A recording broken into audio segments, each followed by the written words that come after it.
अधिक की गजब में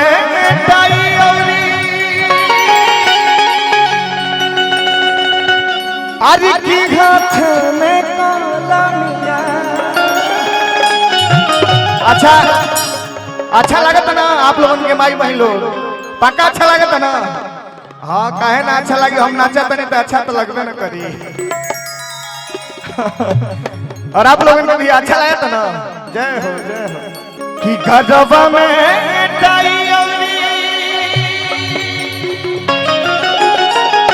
आज की हाथ में कलमिया।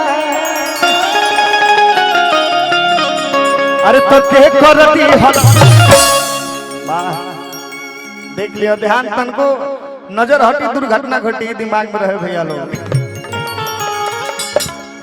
हाँ अरे तो के करती हल, आए भैया के करती हल कि हाई पिए वाला कोनिया के करती हल, पिए वाला कोनिया के करती हल। लेकिन यही में एगो देसी चीज अब देखिए ए पर अगर मैं हरारू हो चाहे लड़का डांस करिएगा तो कौना भाव में भैया? ताली बजाओ जरा भाई, ताली बजाओ जरा। ए भाई देखा कलाकारी है सोनी जी, हंसे के नहीं थे। कहल जाला जहाँ जैसन तहाँ तैसन ना करे तो मरब कैसन का हो। हाँ भाई बोल है तनी अब कहा जाबा में औरी हाथ में कलमिया।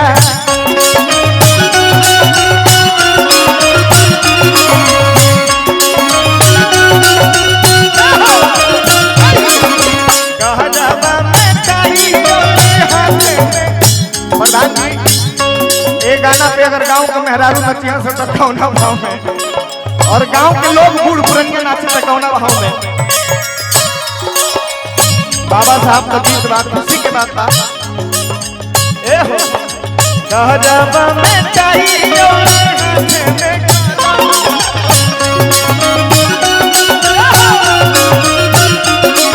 तो तेरे करती हल, आए भैया के करती हल अब कि हाई पिए वाला कोनिया।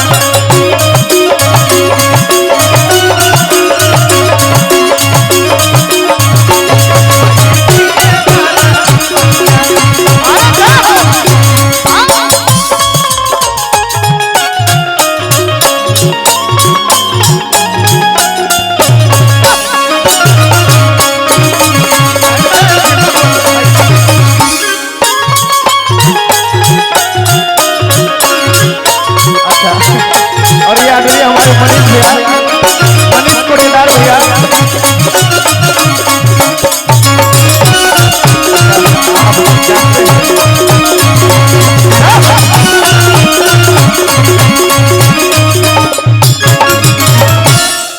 और कहे के बाद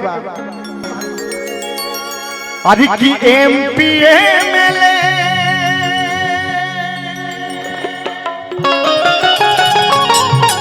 अरे की सब बने लगा आई हो। अरे की MP MLA अब हम आके तनी आप लोगन से नहीं जाओ एंग ना जय भी बोले के बाद जय भी। अरे वाह जय हो रवि भाई।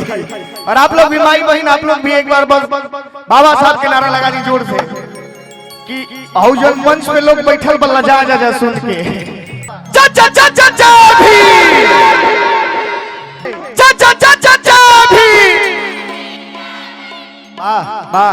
बहुत अधिक की MP MLA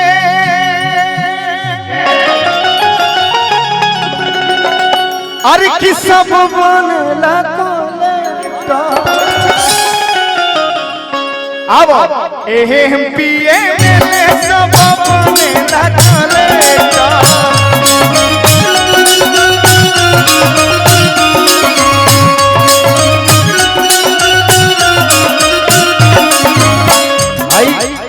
रोका तो नहीं रोका। ये देखिए हम लोग की रील वाली भाभी है, एक बार इनके नाम पे भी आप लोग जोरदार ताली लगाइए। वाह। और मैं चाहूंगा कि एक बार आप अपना इंस्टा आईडी बता के सबको और बोलिए कि मेरे इंस्टा आईडी को फॉलो करें, बोल दीजिए।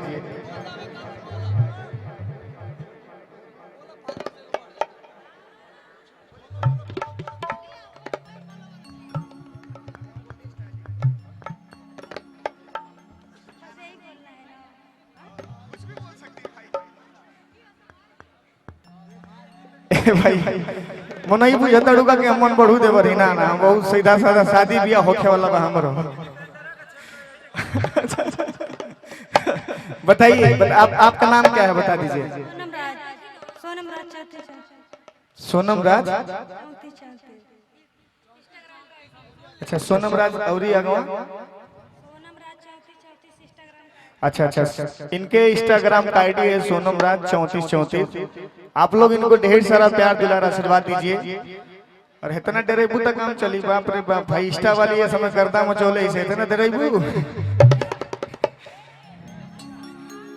अच्छा ससुराल में है, कोई दिक्कत नहीं, हम लोग गलत थोड़े नहीं कर रहे हैं। जी जी भैया बस ठीक ठीक है ठीक है बस आप अरे की MP MLA।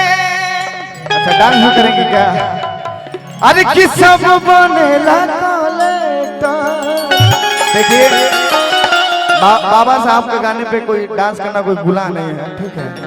ये खुशी है कि हमारी महिलाएं भी जागरूकता हो रही हैं, हमारी महिलाएं भी आगे बढ़ रही हैं, हमारे लोग भी आगे बढ़ रहे हैं, इसमें कोई दिक्कत नहीं। हाँ बाबा अब तो भैया MP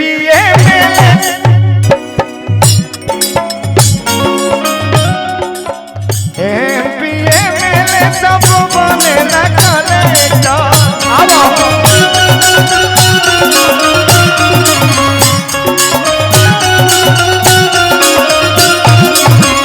अब बुझा तक कि तुम्हारा आईडी फॉलो हो जाएगी, है ना? कहे के बाद MP MLA सब बनेला कलेक्टर।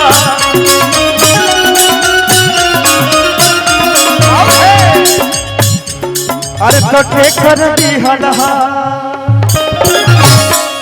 भाई हो, के कर दी हलहा, जोर से आवाज आवे के चाहिए, के कर दी हलहा बाबा साहब के।